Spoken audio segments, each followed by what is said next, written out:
shower panel is quite simple. When people look at the back here, they're often intimidated by what they see as a barrage of wires and cables and whatnot, but it's actually extremely simple, simpler than most showers altogether. First off, you have your power input. This is just 3 cables, your ground, your live, your neutral. The steam generator at its peak does draw 27 amperes, so you want to make sure you've got enough electricity going to the steam generator. Still 110 volts, 60 hertz, like most of your house is wired up, probably all of it, but it does draw a little bit more amperage than your bathroom is normally wired for.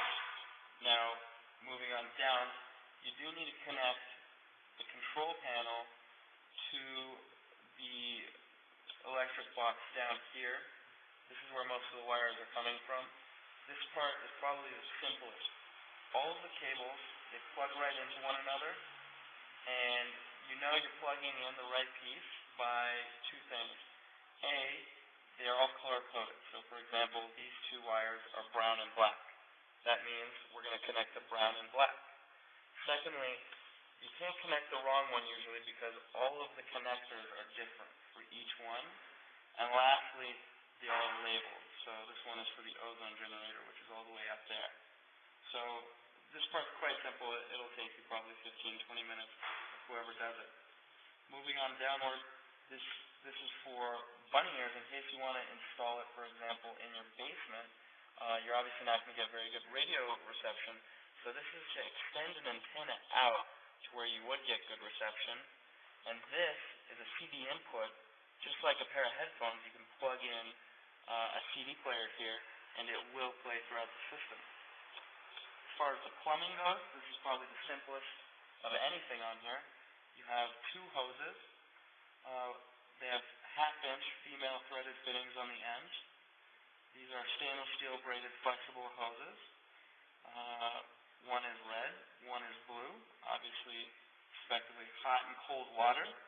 And they're about 3 feet long, so it's actually great for remodels because often you're not going to actually need to move your existing plumbing because the hoses are long enough to reach to wherever you need to go. As far as securing this to the wall, it's also quite simple.